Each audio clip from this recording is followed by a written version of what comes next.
নমস্কার, নতুন বাংলা থেকে বলছি সন্ময় বন্দ্যোপাধ্যায়। আজকে সেই হাই প্রোফাইল মামলা, ডিএ সংক্রান্ত মামলা, কমপ্লায়েন্স রিপোর্ট 15ই এপ্রিল সুপ্রিম কোর্টে জাস্টিস সঞ্জয় করোল, জাস্টিস প্রশান্ত মিশ্রর বেঞ্চে দিতে হবে রাজ্যকে। সেই দিন আজ রাজ্য সরকার অগুন্তি মিথ্যা কথা বলবেন।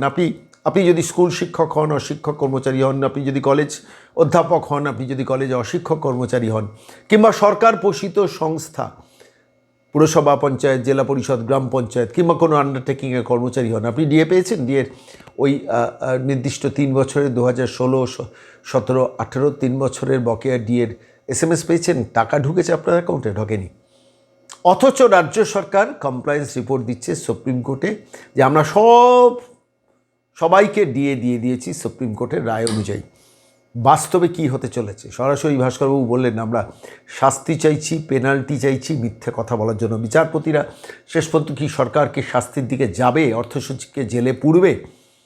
হাজারো প্রশ্ন মানুষের মনে, কিন্তু শেষ পর্যন্ত শুনানিটা হবে তো 15 তারিখ কমপ্লায়েন্স রিপোর্ট দেওয়ার কথা, নাকি সরকার গিয়ে আবার কোটি কোটি টাকা খরচা করে মিথ্যে কথা বলবে?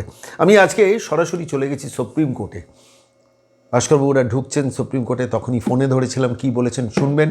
তারপর সুপ্রিম কোর্ট থেকে বেরিয়ে আসার পর যদি শেষ পর্যন্ত শুনানিটা হয়, কি হলো সেটা নিয়ে আজকে বিকেলবেলা ইচ্ছা রইল বিশেষ প্রতিবেদন নতুন বাংলার পেশ করা। কিন্তু আপাতত চলুন, সুপ্রিম কোর্টে ঢুকছেন যখন ভাস্করবাবুকে ফোনে ধরেছিলাম, কি বললেন শুনুন। নমস্কার ভাস্করবাবু, সন্ময় বলছি। হ্যাঁ দাদা, নমস্কার। বলছি আজকে সুপ্রিম কোর্টে জাস্টিস সঞ্জয় করোল, জাস্টিস প্রশান্ত মিশ্র বেঞ্চে আর ডিএ সংক্রান্ত ব্যাপারে রাজ্য সরকার কমপ্লাই করেছে, তার রিপোর্টটা দেওয়ার কথা। আপনি থাকছেন সুপ্রিম কোর্টে? হ্যাঁ, আমি পৌঁছে গেছি। আচ্ছা, আমাকে একটা কথা বলুন তো, সেটা হচ্ছে যে রাজ্য সরকার তো কমপ্লাই করেনি। স্কুল, কলেজ, আন্ডারটেকিং, পুরসভা, পঞ্চায়েত কোনো ক্ষেত্রেই তারা সামান্য টাকা SMS পর্যন্ত ঢোকাননি। আপনারা কি এই ব্যাপারটা চেপে ধরবেন সুপ্রিম কোর্টে আজকে?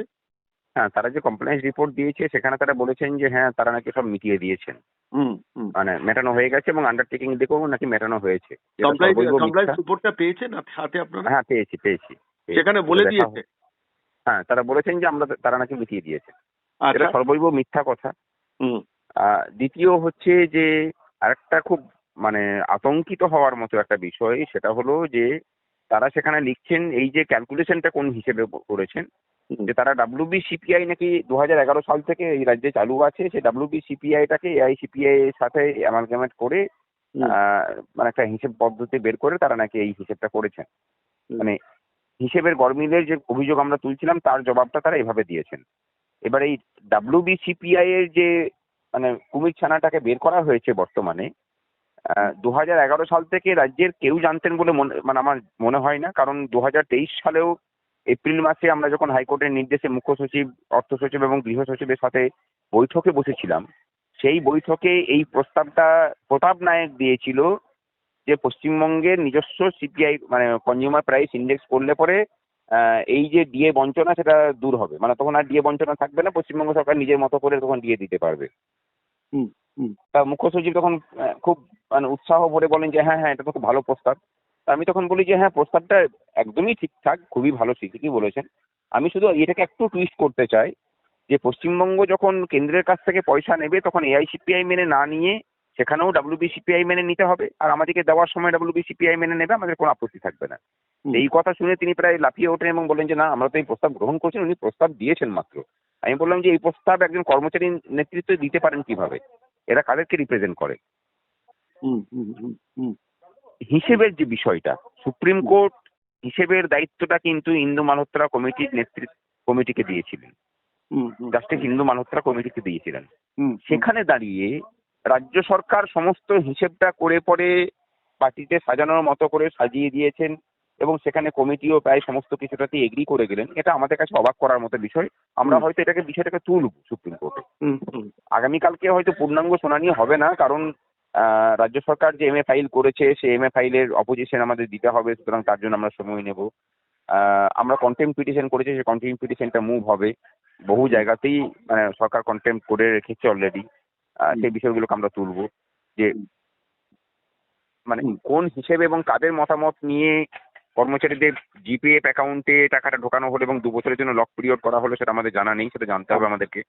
হুম, হুম, এবং এই কথাটা যদি বলেন যে ট্রাইব্যুনালে তখন বলা হয়েছিল, ট্রাইব্যুনালের রিপোর্ট তো আপনারা মানেননি।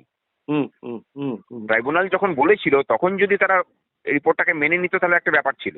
হুম তারা যেহেতু তখন রিপোর্টটাকে মানেনি, সুতরাং এখন এসে পরে যদি বলে কেউ যে হ্যাঁ আমরা মানে মানে ট্রাইব্যুনালের রিপোর্ট মেনে করছি, সেটা তো আর মানে মানে কাজের কথা নয় এবং সেটা কোনো যুক্তিও নয় আর কি। হুম হুম তাই এই সমস্ত বিষয় এরকম আরো অনেক বিষয় আছে যেগুলোকে আমরা তুলে ধরছি, হুম ধরা হবে সেগুলোকে আমাদের পক্ষ থেকে। দেখা যাক তারপর কি হয়। এবার এবার আমার একটা প্রশ্নের জবাব আমি একটু চাইছি আপনার কাছ থেকে পরিষ্কারভাবে, সেটা হচ্ছে সরকারের কাছ থেকে কি, মানে আমি বলছি আদালতের কাছ থেকে কি আপনারা সরাসরি এই এন্টায়ার প্রসিডিওরের মধ্যে যে রাজ্য সরকার কমপ্লাই করার না করার জন্য তার বিরুদ্ধে শাস্তি চাইবেন? হ্যাঁ, সেটা তো অবশ্যই অবশ্যই চাইবো। হুম মানে আহ, যারা আধিকারিক আছেন, এবং এখানে আরো একটা অবাক করার বিষয় কি জানেন তো, হুম হুম গত 26শে মার্চ যে বৈঠক জাস্টিস ইন্দু মালহোত্রা কমিটির সাথে রাজ্য সরকারের হয়েছে, যেখানে মানে নতুন যে মুখ্য সচিব আছেন হুম হুম তিনি যে বসেছেন, হুম তার ভূমিকাটাও কিন্তু তার পূর্বতন যে মুখ্য সচিব ছিলেন তার মতোই। আচ্ছা। মানে বা- বিষয়টা আমার আমার যেটা এক্ষেত্রে বলার বক্তব্য, হুম, যে আধিকারিক একটা বদলালে পরে কিন্তু আহ, পুরো সিস্টেম বদলায় না। ঠিক। এই যে প্রাতিষ্ঠানিক দুর্নীতি কথা আমরা উল্লেখ করছি, সেই প্রাতিষ্ঠানিক দুর্নীতিটা এখানে বিরাজ করছে বলে একজন মুখ্য সচিবকে বদলালেও তিনি তার মানে মতামত তার তিনি তো পূর্বতনের মতো সরকারেরই করেই নিতে বাধ্য হচ্ছেন। বাসবাবু, তিনি তো সরকারেরই মুখপাত্র, অর্থাৎ নন্দিনী চক্রবর্তী বদলে দুষ্মান নারিয়াল আসাতে সরকারের দৃষ্টিভঙ্গিটা তো ডিএ সংক্রান্ত ব্যাপারে বদলাবে না। সরকার তো প্রতারকই থাকবে, চোর প্রতারক সরকার প্রতারকই থাকবে, তাই না? আমার না আপনাদের মানে আমার আমার বক্তব্য হচ্ছে যে ধরুন তারও যদি সহমতি না থাকে, হুম, কন্টেম্পটের মুখে তার মমতা ব্যানার্জি পড়বেন না, কন্টেম্পটের মুখে তো তিনি পড়বেন। তিনি পড়বেন।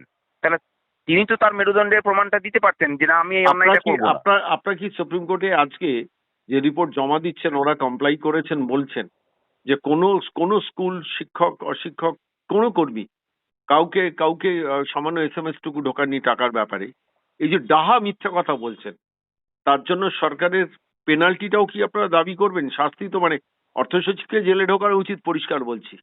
তাহলে that will be a message to the government. Sarkar liberal হচ্ছে, মানে আদালত লিবারাল হচ্ছে বলে এরা এই সুযোগটা পাচ্ছে। আপনারা কি পেনাল্টি দাবি করবেন, মানে ফাইন্যান্সিয়াল ইন্টারেস্টটাও ডিমান্ড করবেন আজকে? গ্রান্ট ইনেডের তো মানে কোনো কর্মচারীরই এখনো পর্যন্ত অ্যাকাউন্টে কোনো রকম হয়নি, এবং যে পদ্ধতি প্রকরণ এরা নিয়ে চলছে তাতে আগামী মাসের মধ্যে সেগুলোকে মেটানো হবে সেটাও আমরা বুঝতে পারছি না। হুম সুতরাং সেগুলোকে তো তোলা হবে, অবশ্যই তোলা হবে হুম সুপ্রিম কোর্টের কাছে। এবং আমরা মানে আমাদের গোপাল সুব্রমণিয়াম স্যারের যেটা মতামত যে নতুন করে এমএ করার, সেই এমএ করে সেখানে ইন্টারেস্ট ক্লেম করার আর কি, সেটা আজকে উনি মতামত, এবং সেটা সেটা ড্রাফটিংও হচ্ছে। সেটা উনি আসলে দায়িত্ব নিয়েছেন, অন্যান্য মামলাতে ব্যস্ত আছেন বলে আমাদের আগেই ফাইল করে দেওয়ার ছিল, কিন্তু সেটা হয়ে ওঠেনি। আহ, উনি সমস্তটাই এক্সামিন করছেন, এবং যেহেতু উনি আমাদের সিনিয়র কাউন্সিল, সুতরাং ওনার মতামতের বাইরে আমরা কিছু করছিও না আর কি। হুম, আজকের আদালতের শুনানি পর্বে আজকের এই এন্টারপ্রাইজে আপনাদের আইনজীবী কে কে উপস্থিত থাকছে? আহ, আমাদের সিনিয়র মানে মোস্ট আইনজীবী যিনি আছেন গোপাল সুব্রমণিয়াম, তিনি অন্য বেঞ্চের মামলাতে ব্যস্ত থাকার কথা রয়েছেন আর কি। হুম শবরীমালা কেসে 9 জাজেস বেঞ্চে যে কনস্টিটিউশনাল বেঞ্চ রয়েছে সেখানে তিনি আছেন।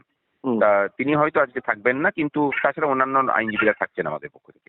বিক্রম বন্দ্যোপাধ্যায় দিল্লিতে থাকছেন, তাই তো? হ্যাঁ হ্যাঁ, থাকছেন থাকছেন। সিদ্ধার্থ বন্দ্যোপাধ্যায় থাকছেন? আহ, সিদ্ধার্থ বন্দ্যোপাধ্যায় উনি অনলাইনে থাকবেন। সুদীপ্ত দাশগুপ্ত অনলাইনে থাকবেন। অনলাইনে থাকবেন। আর আপনি নিজেও তো সুপ্রিম কোর্টে আজকে হাজির থাকছেন, অনেক ধন্যবাদ। আজকেও সুপ্রিম কোর্টের রুম থেকে শুনানি হলেই, যদি শুনানি হয় শেষ পর্যন্ত শুনানি হলেই বেরিয়ে আমি সরাসরি আপনার সঙ্গে যোগাযোগ রাখবো। একদম দাদা। অনেক ধন্যবাদ ভাস্করবাবু, অনেক ধন্যবাদ।